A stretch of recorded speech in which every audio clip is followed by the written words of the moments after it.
Well, still on the 2023 Democracy Day, Democracy Day marks the day the military handed over power to an elected civilian government in 1999, marking the beginning of the longest continuous civilian rule since Nigeria's independence from colonial rule in 1960.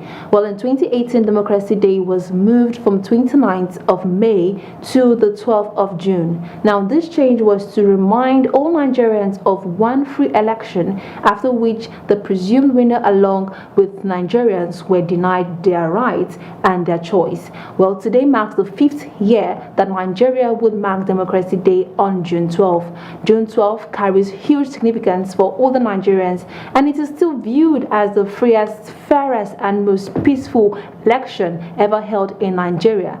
On the day, the estimated 14 million Nigerians, irrespective of ethnic, religious, class, and religion affiliations, in a period when religious acrimony and tension had reached its zenith, defied bad weather to elect their president with the hope of ending 8 years of military dictatorships. Well, joining me now on this discussion is Desmond Otomwen, a public affairs analyst and a media rights activist. Now, moving on quickly, what does the June 12th annual election signify to Nigeria as a country?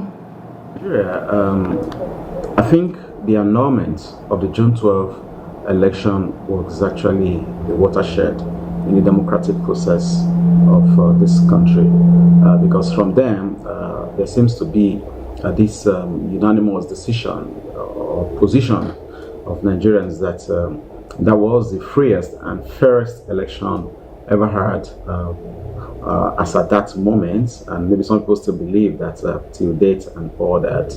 And the annulment was actually something that shouldn't have been, but of course it did happen, and it was something that was not expected and something that has been roundly condemned by everybody.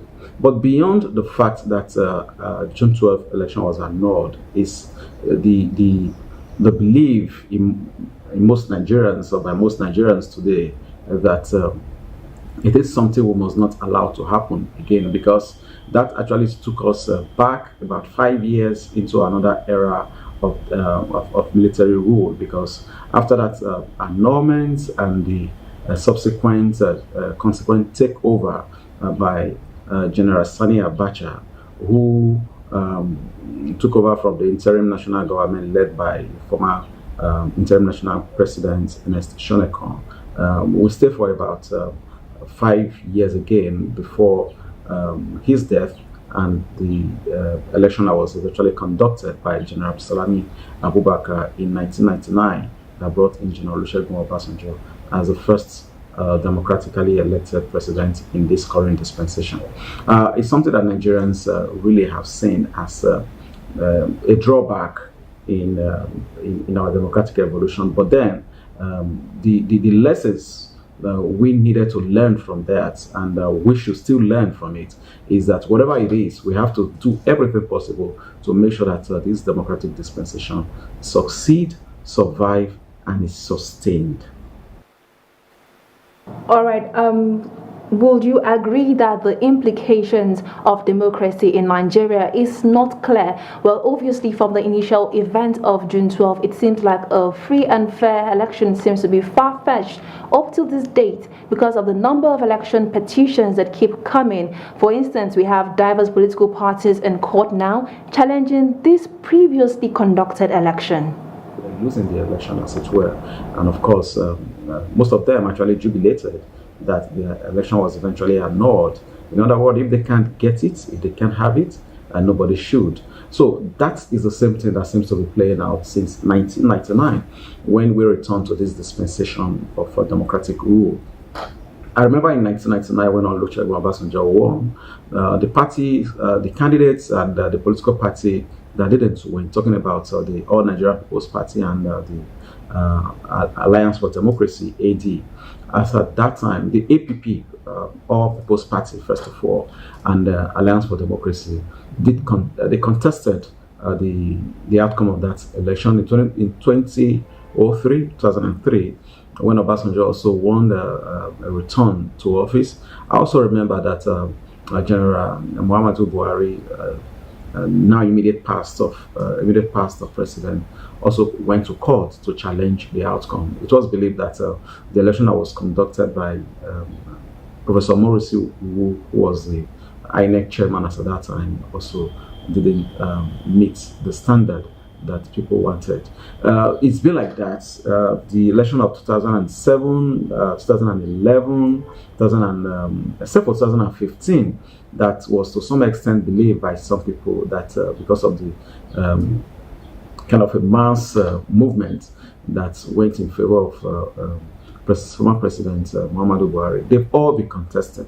But even at that, we still remember what happened with former Minister of Special Duties, right, Godswill Orubebe, having that infamous demonstration at the National Coalition Center. We remember then that how he attempted to disrupt the coalition of that presidential election. So it's always been contested in Nigeria, and I believe that if we are also expecting a perfect election, it might not just be a thing that we'll see in the near future, because there are human factors involved in all of these things, and those human factors are what is responsible for the outcomes of election. Election doesn't conduct itself.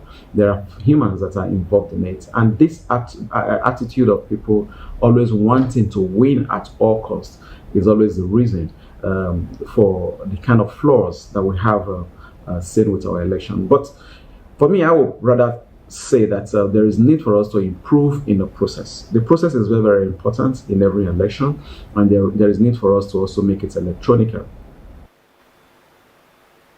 Just before you leave us out, in your opinion, Desmond, is Nigeria truly democratic? Oh yes, I will say that Nigeria is truly democratic. There are all those tenets of democracy, all the features, everything you need to see about democracy. They are all evidence in Nigeria. We have the National Assembly there, which is the major symbol of democracy in any country.